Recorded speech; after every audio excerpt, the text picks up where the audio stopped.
Panginoon, salamat sa iyong salita sa Jeremias 20:11 na nagsasabing, sapagkat batid ko ang mga plano ko para sa inyo, mga planong hindi ninyo ikasasama kundi para sa inyong ikabubuti, para bigyan kayo ng kinabukasang puno ng pag-asa.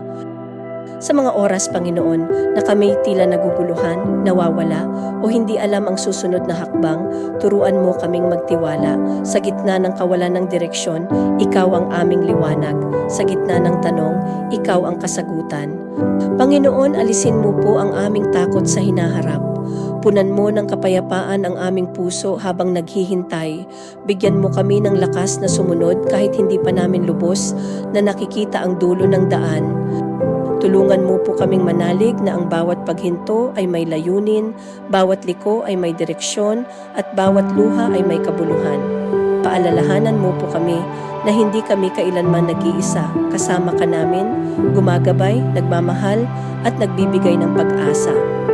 Panginoon, itanim mo po sa aming puso na hindi kailanman sayang ang buhay na inilaan sa iyo.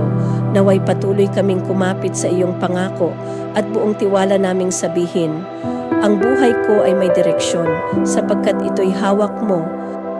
Salamat o Diyos, dahil hindi namin kailangang maunawaan ang lahat para magtiwala sa iyo.